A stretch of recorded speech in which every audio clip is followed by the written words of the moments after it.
Hola, buenos días, bienvenidos. Muchas gracias por acompañarnos el día de hoy. Mi nombre es Ana Houston, yo soy responsable del área comercial en DB Landit y el día de hoy vamos a hablar de algo que nos encontramos como común denominador en el mercado y es que la mayoría de las empresas ya está probando IA generativa, pero hay algo que no está funcionando. Y vemos que hay muchas iniciativas que quedan en el mismo lugar.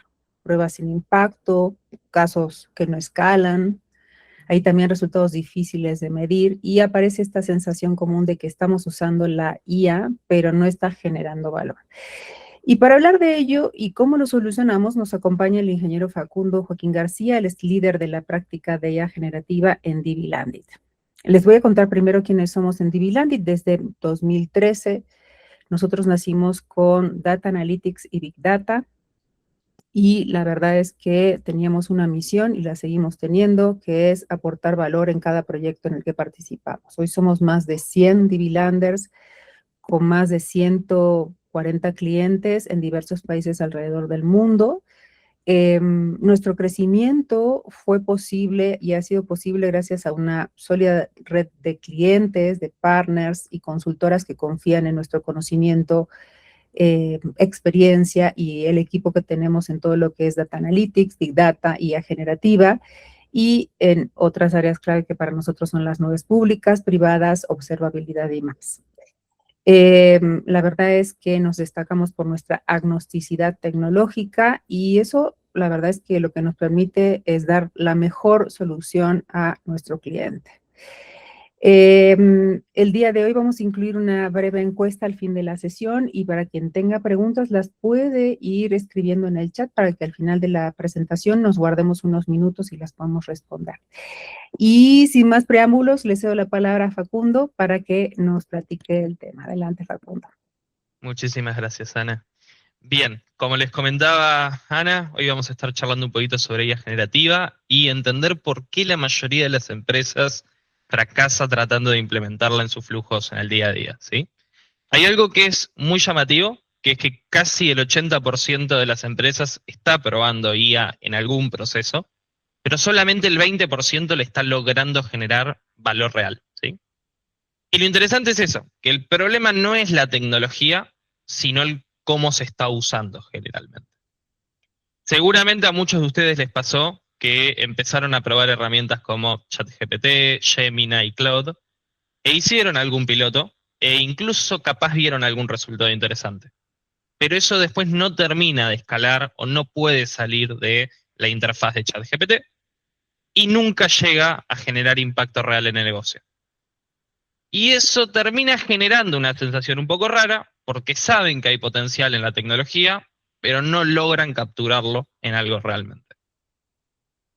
Bien, como les comentaba Ana, mi nombre es Facundo, soy el líder de ciencia de datos e inteligencia artificial adentro de Deblandit, y hace 4 años que vengo liderando soluciones en IA, tanto ciencia de datos un poco más clásica como IA generativa.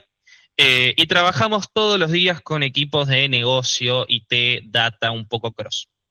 Y después de tanto tiempo, aprendí a ver qué funciona y qué termina también fallando en cada uno de estos procesos. Y muchas veces el problema que tenemos es que el desafío no es la tecnología, sino aplicarla bien, ¿sí? Entonces, acá es donde hay que hacer un cambio de mentalidad de alguna manera, y es que el problema es que las empresas muchas veces piensan la IA al revés. Empiezan por la tecnología cuando capaz deberían de empezar por qué problema quieren resolver.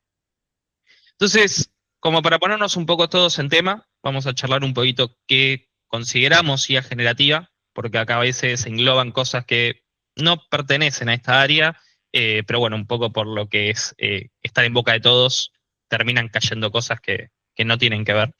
Entonces, para pensar la IA generativa, podemos pensarla como cualquier modelo que pueda generar texto, ya sean emails, reportes, código, imágenes, ya sea editar una imagen que ya existe o generarla desde cero. Y en el último tiempo, como bien sabrán, todo lo que tiene que ver con generación de audio, son voces sintéticas, incluso música y clips de video. Y el funcionamiento generalmente es bastante básico. Uno le da un input de texto, que es lo que llamamos realmente prompt, y lo pasamos por alguno de estos modelos y obtenemos un output. Algo interesante acá es que estos modelos generalmente son estadísticos. ¿Qué pasa con eso? Que cuando uno ingresa 3, 4, 5 veces el mismo texto de entrada, no siempre va a obtener el mismo resultado. Y acá lo interesante es que esto muchas veces se habla de que el modelo está pensando o que está hablando como si fuera un humano, pero la realidad es que no piensa. Simplemente predice un resultado de texto basado en lo que aprendió durante su entrenamiento. Entonces, ¿cómo funciona realmente un modelo de estos por detrás? Bien, primero que nada se los entrena en millones de textos, documentos, llámese Wikipedia, videos de YouTube, libros, poesía, etcétera, etcétera. Tienen un conocimiento muy amplio de todos los temas por tener tanta cantidad de texto de entrada. Y lo que hacen con toda esa información es aprender básicamente relaciones entre palabras y conceptos, ¿sí? Pero al final del día estos modelos terminan funcionando como una especie de autocompletado muy avanzado, pero un autocompletado, ¿sí? Ustedes le dan un texto de entrada y el modelo lo que hace es continuar la oración o generar una respuesta para esa oración. Al final del día, lo importante es que son muy buenas imitando comportamiento humano, ¿sí? Entonces, no lo piensen como un humano, sino que lo piénsenlo como que imita de alguna manera el comportamiento. Y muchas veces hay que enseñarle a estos modelos cómo comportarse como un humano. Ahora, ¿por qué es tan importante hoy en día? ¿Por qué todo esto explotó ahora? Bien, hay 3 factores clave, que es una combinación que esto no había pasado antes. El punto número 1 es que hay un avance muy grande en los modelos. Como bien sabrán, esto hace 3, 4 años que aparece la primera versión de ChatGPT, que era muy básica, pero que bueno, ya había causado un furor porque teníamos un bot con el que podíamos hablar y parecía humano. Pero en el último tiempo son cada vez más rápidos los avances que vemos, sin duda. Ya sea generación de video, audio de personas que en realidad es un modelo generando audio por detrás. Y el otro punto interesante es el acceso masivo. Cada vez hay más personas pudiendo acceder a estas tecnologías porque los costos están bajando cada vez más rápido, ¿sí? Si comparan lo que costaba esta tecnología hace 4 años contra lo que cuesta ahora, se van a dar cuenta que por el mismo precio obtienen muchos mejores resultados o por menor precio. Entonces esto genera un muy claro impacto, ¿no? Primero que nada, obviamente aumenta la productividad individual. Una persona asistida por herramientas de IA generativa va a poder resolver sus tareas más rápido, especialmente en programación, es algo que se ve mucho. Sin duda escala el conocimiento, porque antes tenían que buscar en internet, capaz visitar 10, 15 páginas, y ahora preguntándole rápidamente a ChatGPT o cualquiera de los otros modelos van a poder obtener una respuesta. Y otra cosa súper interesante es que estos modelos sirven para automatizar procesos que antes eran altamente manuales. Eso hace que cualquier persona hoy en día pueda amplificar su productividad de una manera enorme, ¿no?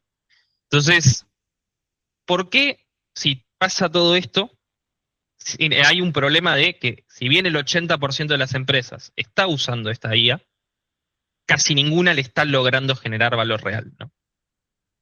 Entonces, pensemos un poquito casos de uso donde se puede usar esto, para después entender por qué no les está funcionando. Bien, primero charlemos un poquito sobre IA generativa para gente de negocio. Hay 3 casos de uso súper interesantes que uno puede pensar para negocio. Uno, creo yo, es atención al cliente. Otro es para todo lo que tiene que ver con ventas. Y por último, para marketing, ¿sí? En atención al cliente hay un caso muy típico que son los chatbots inteligentes, ¿no? Un usuario que ingresa a una plataforma de soporte y el chatbot responde automáticamente la consulta y trata de resolverla, ¿no? Para ventas hay un caso también que es generar emails personalizados, ¿no? En vez de estar enviando el mismo email de Cold Start para cada persona, pueden generar emails personalizados con algún tipo de dato que tengan de su usuario. O incluso generar propuestas o preparar reuniones, ¿no? Y para marketing, uno que está muy en boca de todos también es todo lo que tiene que ver con generación de contenido. Llámese para campañas publicitarias, para redes como LinkedIn, o incluso para blogs adentro de las páginas web de cada una de las empresas, ¿no? También se puede pensar en campañas personalizadas, y un caso de uso que vamos a estar charlando un poquito más después es el análisis de feedback de los clientes. Muchas veces los clientes envían comentarios y ese texto queda perdido en la nada. Así que ahora después vamos a ver cómo se puede analizar eso. Acá lo interesante es que podemos usar IA generativa para escalar comunicación sin necesariamente tener que escalar el equipo, ¿sí? Otro caso donde se puede utilizar IA generativa, súper conocido, es todo lo que tiene que ver con IT para desarrollo. Llámese generación de código, refactorización o documentación del código que tenemos.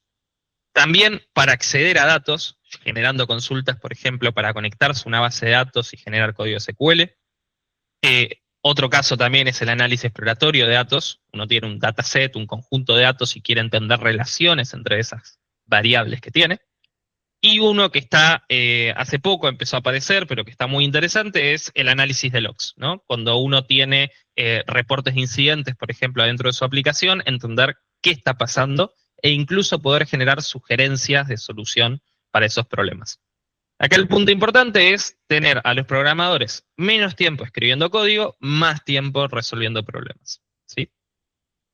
Y por último, el otro caso interesante es para operaciones, donde podemos pensar en flujos de automatización, donde capaz hay que tomar alguna decisión que sea más o menos inteligente.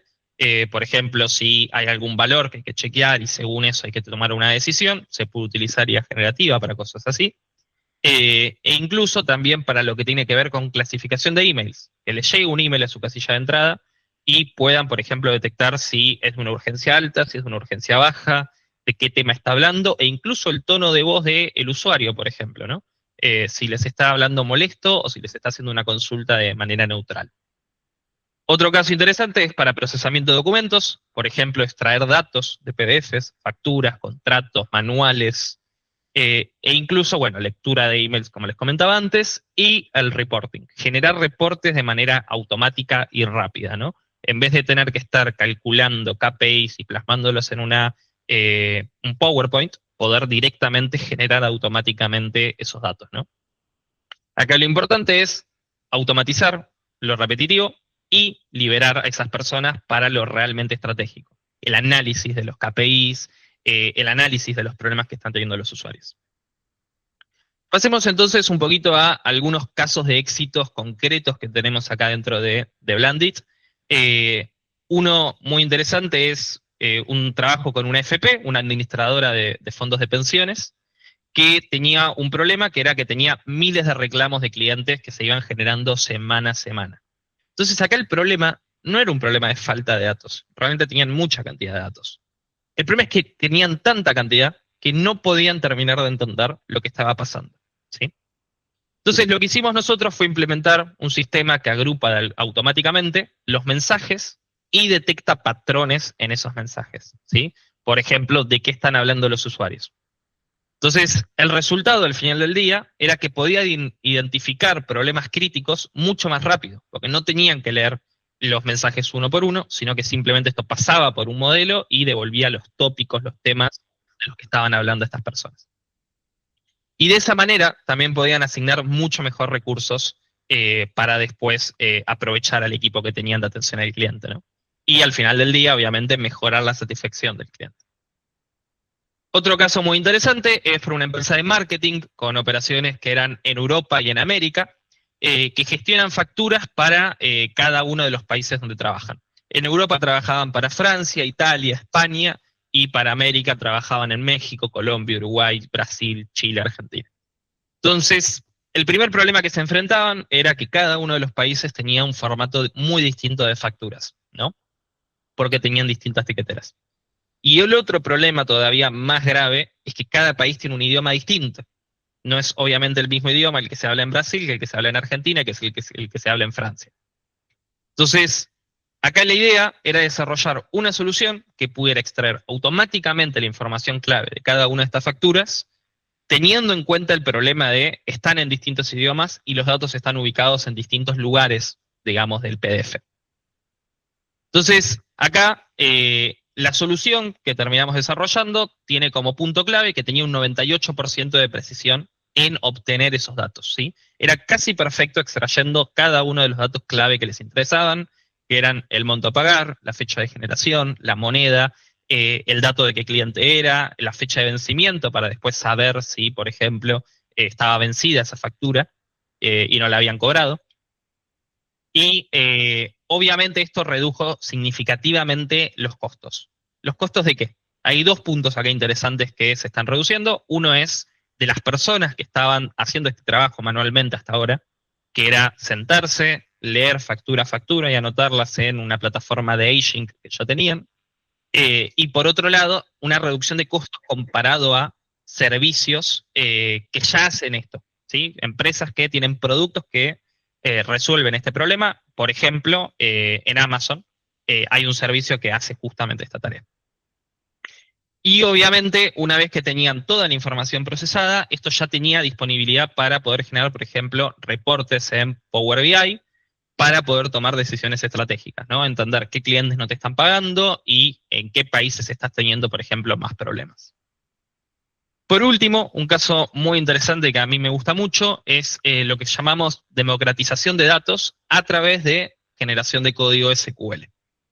Acá teníamos un caso con una empresa que era una plataforma educativa, educación online, que tenía una gran cantidad de datos, ¿sí? De distintas fuentes y distintos módulos, distintas secciones que tienen adentro de la página, ya sea para la utilización de los maestros o de los alumnos, ¿sí? El problema es que tenían un equipo de data, un equipo de BI muy chico, ¿sí? Eran 4 o 5 personas para atender a una empresa de 500. Entonces, toda esa información estaba básicamente atrás de una pared donde solamente los técnicos podían consultar esa información. Entonces, lo que nosotros hicimos fue crear un sistema que transforma esas preguntas en lenguaje natural, el texto humano, en código SQL. Ese código SQL se ejecutaba y devolvía después los datos que se terminaban mostrando en una visualización. Entonces, lo que el usuario veía era, hago una pregunta, obtengo un gráfico con un KPI. Entonces, el resultado, al final del día, es que teníamos cientos de personas no técnicas empezando a poder acceder a sus datos por su propia cuenta, no dependiendo del equipo de BI, con todas las trabas que eso claramente ponía por tiempos de entrega. Eso lo que termina haciendo es democratizar de alguna manera los datos, ¿no? Permitir que cualquier usuario pueda obtener información que le va a ayudar a hacer mejor su trabajo. La famosa cultura data-driven que está hoy en día tan de moda, ¿no? Entonces, hasta acá venimos charlando un poquito de posibles casos de uso que se pueden tener. La pregunta es, particularmente, ¿cómo puedo usar la IA generativa para hacer estas cosas? Bien. Primero charlemos un poquito de formas de usar estos modelos de lenguaje, estos modelos de IA generativa. LLM viene simplemente de la sigla en inglés. El más rápido y fácil es el uso directo de estos modelos a través, por ejemplo, de las plataformas que ofrece cada uno de los proveedores, ¿no? ChatGPT, Gemini o Claude de Anthropic, que es el típico sistema de chat tipo asistente, ¿no? El problema que tiene esto es que, si bien es muy barato, porque tiene un costo muy bajo, es pagar simplemente la suscripción de 10, 20 dólares, en el caso de que quieran utilizar el plan más premium, o incluso gratis, si quieren probar con la versión gratuita de estos planes. El problema que tiene eso es que muchas veces queda en el chat de cada uno, ¿no? Es complicado compartirle eso a otro usuario. No le puedo dar mi cuenta de ChatGPT, o no le puedo simplemente a veces dar el prompt que tengo configurado. Entonces, esto termina teniendo un problema que es tener un muy bajo costo de adopción, ¿no? O sea, si bien es fácil de usar, después es difícil de transferir y de escalar. Otro caso para utilizar estos modelos es embebido en productos, ¿no? Como está obviamente en boca de todos, la IA generativa, cada vez hay más productos de CRMs, ERPs e incluso otro tipo de productos que empiezan a incluir copilots o features que son basadas y funcionan a través de inteligencia artificial, ¿no? En el caso, por ejemplo, de Microsoft, hoy en día está el Microsoft Copilot y, bueno, lo están empezando a incluir, por ejemplo, en Power BI también. Por último, el caso más interesante, a mi parecer, para utilizar uno de estos modelos es a través de una API, conectándome a los servidores, por ejemplo, de OpenAI, o de Google, o de Anthropic, o incluso correr estos modelos en las propias computadoras, ¿no? Se necesitan computadoras especiales, pero se pueden llegar a correr estos modelos adentro de las computadoras de cada uno. Eso es lo que va a permitir, obviamente, es integrarlo a mucho más bajo nivel estos modelos, en incluso productos propios, ¿no? Construir features dentro de productos que tengan ustedes, basados justamente en inteligencia artificial, y eso también permite incluso automatizar procesos, ¿no? Adentro de la empresa. Acá el punto interesante es que con esta forma sí vamos a tener escalabilidad, ¿sí? Porque van a poder diseñar sistemas desde cero que los puede utilizar toda su empresa. Entonces, obviamente, el valor de utilizar estos modelos de lenguaje crece a medida que lo integran en procesos reales, ¿sí? Pasemos un poquito a técnicas que se pueden utilizar para mejorar lo que son las respuestas de estos modelos. La más conocida, sin duda, es el prompt engineering, que es básicamente darle un buen texto de entrada a estos modelos, ¿no? Darles un contexto, definirles explícitamente cómo quieren que sea la respuesta y iterar hasta obtener un resultado de calidad. ¿Qué problema tiene generalmente el prompt engineering? Que muchas veces funcionan las primeras pruebas, pero cuando empiezan a ingresar más datos, se empiezan a probar con otros casos, no responde tan bien, no escala. Entonces, ahí aparece generalmente lo que se conoce como RAG, que también está muy en boca de todos hoy en día, el famoso Retrieval Augmented Generation, donde la idea es básicamente usar una IA que tenga información nuestra, de cada una de las empresas, para no depender solamente de lo que sabe, digamos, de su preentrenamiento general. Eso ayuda a que no responda de manera genérica. Si ustedes le preguntan a ChatGPT por un proceso interno de sus empresas, probablemente no les va a poder responder correctamente. Entonces, a través del RAG, como puede acceder a estos manuales, estos procedimientos, va a poder obtener respuestas para eso y generar algo que tenga mejor calidad al final del día, ¿no?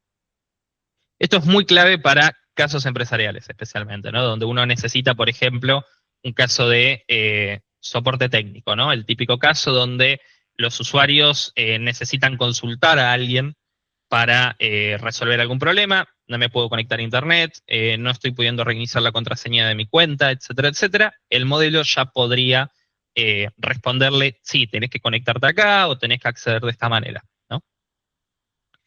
Para los casos un poco más avanzados, que ya requieren un poco más de orquestación, se pueden combinar también múltiples pasos, ¿no? Primero pedirle al modelo que lea un documento, que lo preprocese, lo transforme de alguna manera, lo resuma, y recién ahí después que genere una respuesta, ¿sí? Esto es clave para también flujos que son más complejos, no cosas que son necesariamente respuesta, pregunta y respuesta, sino capaz comparar dos documentos o un documento contra una serie de documentos, generar resúmenes de todos esos documentos capítulo a capítulo. Se puede utilizar para muchos casos que obviamente son más complejos que pregunta-respuesta. Pero lo importante es que nada de esto sirve si no tenemos un control de lo que está devolviendo el modelo y validamos lo que está respondiendo, ¿sí? Para mí acá esto es súper importante y voy a hacer mucho hincapié en lo que queda del webinar sobre lo que tiene que ver con control de las respuestas, ¿sí? Primero que nada, porque estos modelos son famosos también por responder mintiendo, ¿no? Las famosas alucinaciones, donde el modelo parece responder algo que tiene sentido, pero que cuando van a corroborar lo que está respondiendo, en realidad es cualquier cosa, no es lo que uno esperaba que respondiera. Entonces, para evitar esto, hay que empezar a validar desde el minuto 1 estos outputs y entender qué está pasando, ¿sí? Para poder manejar, obviamente, estos errores. Entonces, acá el punto importante es que no siempre la solución es agarrar el mejor modelo, sino usar mejor ese modelo, ¿sí? A través de estas distintas técnicas que nos van a permitir mejorar la calidad del output. Entonces, vamos a empezar a charlar un poquito de cómo pueden empezar ustedes a implementar IA generativa con resultados que les sirva y que escale realmente. Para eso nosotros pensamos en un framework de 4 pasos que les va a permitir identificar casos de uso y detectar oportunidades y posibles quick wins, ¿sí? Primero que nada, me gustaría pensar cuáles son oportunidades, ¿no? Adentro de las empresas de cada uno de ustedes. Para eso, lo que se necesita es buscar adentro de cada una de sus organizaciones tareas repetitivas, primero que nada. Y procesos que generalmente son muy manuales, procesos que dependen de alguna manera de que una persona haga varios pasos a lo largo del día y muchas veces que tengan que ver con texto, ¿no? Leer un documento, leer un reporte, leer un PowerPoint, leer un PDF. Y ir copiando y pegando valores muchas veces. Ejemplos típicos de esto son soporte interno, como les comentaba hace un ratito, el caso de los usuarios que le preguntan al equipo de soporte, che, ¿cómo actualizo la contraseña de mi cuenta? Otro caso es la generación de reportes y uno también que está muy de moda es el procesamiento de emails, ¿no? Esto de clasificar o detectar los emails más urgentes para priorizarlos, ¿no? Evitar que la persona tenga que leer 20 o 30 emails que le llegan a su casilla todos los días y que solamente tenga que leer los que son urgentes o los que parecen estar hablando de un problema real. Como tip práctico para esta etapa, yo creo que lo más importante es que hablen con sus equipos, porque al final del día los que saben dónde están perdiendo el tiempo son los usuarios finales, ¿no? Entonces, nadie les va a poder responder mejor qué se puede automatizar y qué les está generando mucho dolor que el equipo que está resolviendo esa tarea. El segundo paso, una vez que recopilaron todos los problemas que detectan en su posible organización, es priorizar los casos de uso más interesantes o más importantes, ¿no? Para eso a mí me gusta armar una matriz que es básicamente en un eje lo que es complejidad técnica y en el otro eje el impacto que va a tener en el negocio. Y obviamente lo que necesitamos priorizar en estos casos son casos donde tenemos muy baja complejidad técnica y un muy alto impacto, ¿no? Una vez que se terminan estos casos de baja complejidad y alto impacto, podemos pasar a los de alto impacto y alta complejidad técnica. Pero lo importante es que deberíamos de evitar los casos que tienen una alta complejidad técnica, pero también un bajo impacto, ¿no? Esos son los casos marginales, los casos que hay que atacar una vez que terminamos con lo que son los quick wins y los casos que igualmente también van a tener un alto impacto en el negocio. Lo que genera bajo impacto se ve después, ¿sí? Entonces, lo importante es no empiecen con lo que es más wow, empiecen con lo que es más práctico, con lo que les va a dar mejores resultados, va a automatizar procesos que son largos, que son lentos, y que también puedan implementar esto rápidamente, ¿sí? En pocas semanas. El tercer paso es construir un MVP rápido, ¿sí? Y acá vamos a charlar un poquito de qué significa rápido. Para mí, algo rápido debería de ser algo que es usable, no perfecto, y que se desarrolle en 2 a 4 semanas, no más de ese tiempo, ¿sí? Es para validar que la idea sirve y para chequear que efectivamente se pueda hacer lo que quieren hacer. Y lo importante es, si existe ya una herramienta que resuelve este problema, analicen si no es posible usar simplemente esa herramienta, ¿sí? Porque pagar el costo de desarrollo, por ejemplo, de 2 a 4 semanas, a veces es innecesario cuando podrían pagar una licencia de 20, 30 dólares y utilizar otra herramienta que ya resuelve este problema, ¿no? ¿Qué deberían de incluir adentro de un MVP en la primera etapa, ¿no? Primero que nada, tiene que ser un flujo muy básico, que tenga una entrada, una salida bien claros y que sea sencillo. Otra cosa importante es incluir inputs reales, y esos inputs reales, ¿de dónde lo van a sacar? Justamente de usuarios reales. Los equipos que les comentan los puntos de dolor tienen que estar involucrados desde el día 1 en estos MVPs, ¿sí? ¿Qué no deberían de hacer en un MVP? Bien, no deberían de pensar en plataformas completas ni arquitecturas completas. ¿Qué me refiero con plataformas? Sistema de inicio de sesión, auditoría, todo eso se ve después. Lo primero que quieren hacer ustedes es validar que la idea funciona y que se puede hacer lo que quieren hacer. Entonces, acá lo importante es velocidad sobre perfección, ¿no? Poder chequear primero que se puede hacer y que genera más o menos un resultado satisfactorio, y después se ajusta ese último 10% de los casos donde puede capaz esté fallando, ¿sí? Siempre priorizar velocidad sobre perfección. Y por último, y no menos importante, por estar al final, es muy importante medir resultados desde el día 1, como les decía, ¿no? ¿Qué deberíamos de medir? Número 1, el tiempo ahorrado. ¿Cuánto les está llevando a las personas ahora a hacer esa tarea versus cuánto le lleva después de implementar la IA generativa. Calidad del output, entender si lo que está devolviendo el modelo es de buena calidad o es mucho peor, por ejemplo, que lo que estaba haciendo una persona manualmente antes. Adopción, entender si los equipos están realmente usando la herramienta, porque capaz no ven una diferencia del tiempo ahorrado, pero eso viene justamente de que no hay nadie usándola.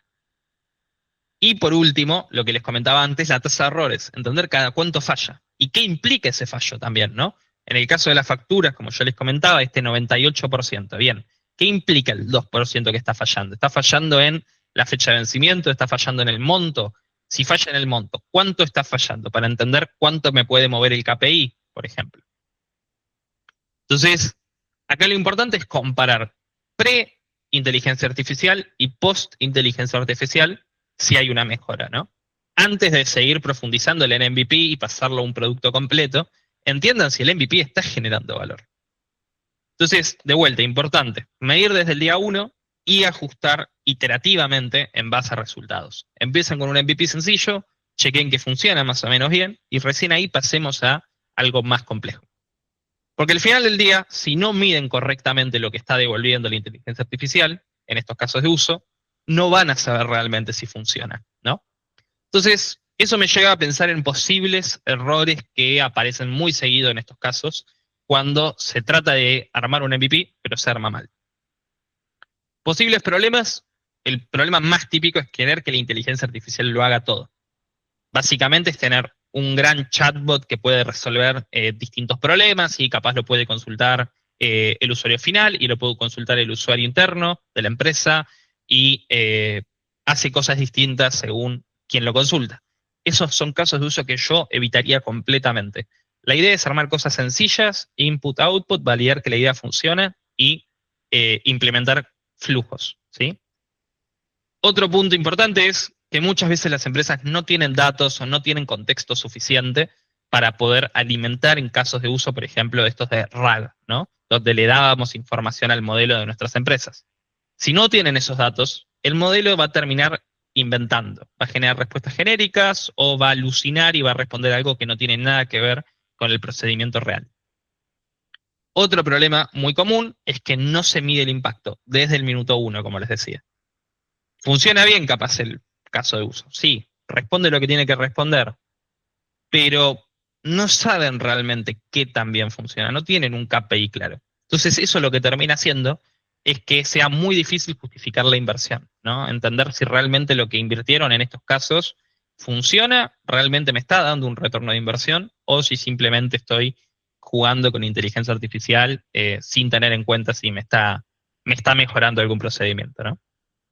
Y otro punto muy asociado a esto es no medir los costos. Obviamente estos modelos cuestan dinero, es importante tener un seguimiento, y muchas de las plataformas que tienen disponibles hoy en día, por ejemplo, de vuelta OpenAI, Google o Anthropic, tienen un centro de costos. Monitoreen cuánto les está costando esta solución, no solamente el desarrollo, sino después en el día a día, cuando la empiecen a utilizar, ¿no? Porque también puede escalar muy rápido cuando pasen de 2, 3 usuarios a 20 o a 200 o a 2000, ¿sí? Y por último, de vuelta, como les marcaba, no involucrar usuarios reales. Casos de uso donde no involucren usuarios finales de los que van a estar utilizando realmente el producto, van a salir mal, se los puedo dar por seguro. Entonces, ¿cómo podemos pensar en mejoras para estos posibles casos de uso, ¿no? Para estos posibles problemas que aparecen en estos casos? Entonces, la solución al primer problema es empezar con un caso concreto, ¿no? Focalizar en valor que realmente sea inmediato. No querer algo que haga todo, sino algo que haga una cosa, pero que la haga bien, ¿sí? Después, obviamente, conectar estos modelos a datos reales, ¿no? Si no tenemos datos, es un problema. Empecemos a armar correctamente esos datos y ese contexto para poder tener, obviamente, un RAG que sea robusto y que dé respuestas realmente precisas y correctas, ¿no? Que no invente.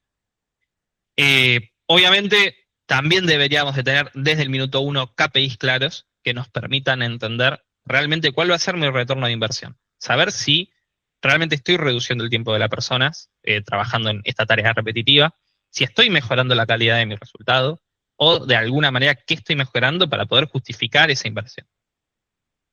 Obviamente, una vez que se avanza con el MVP, deberíamos de empezar a monitorear y optimizar costos, por ejemplo, reduciendo la cantidad de llamadas a estos modelos o diseñando o optimizando de alguna manera esos procesos, ¿no?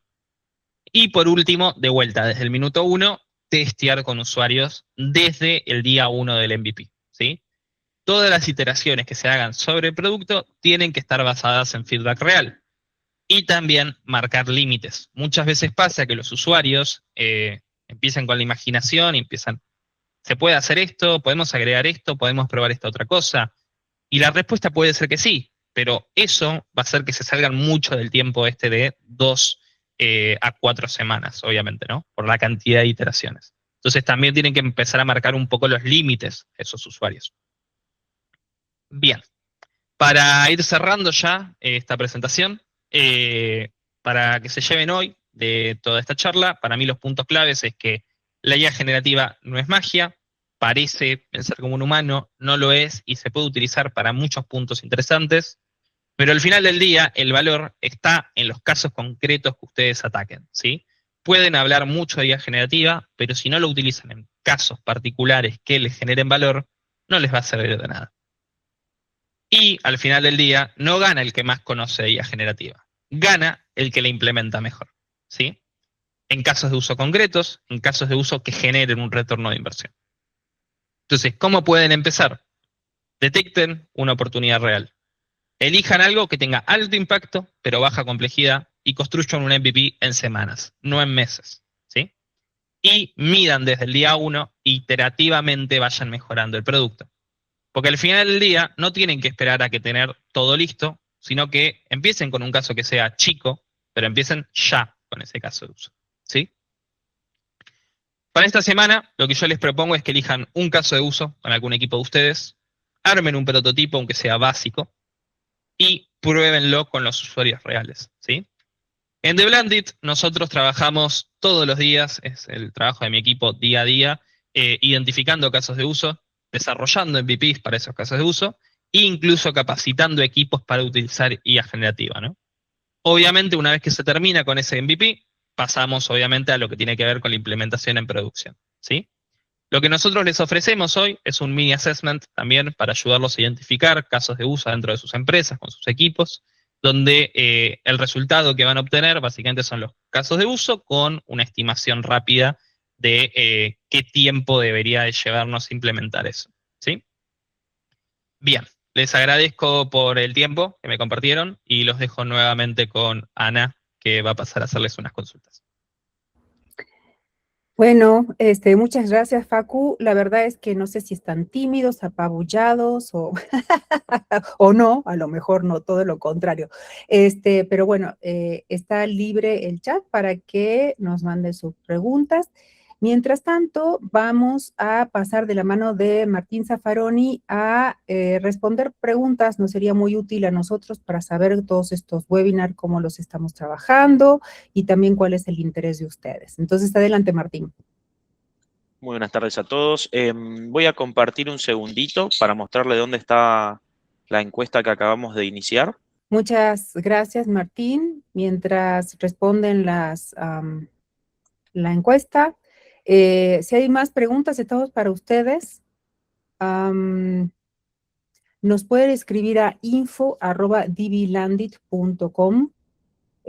También contamos con programa de partners para que quien guste acercarse a nosotros y platicar. Y nos damos un ratito más para responder las encuestas. Ok. Si no hay preguntas, y les agradecemos mucho también por ayudarnos con las encuestas, les agradecemos muchísimo. Les va a llegar la grabación de este evento para hacer consultas para ustedes posteriormente y estamos a sus órdenes. Que tengan muy bonito día o tarde. Hasta luego.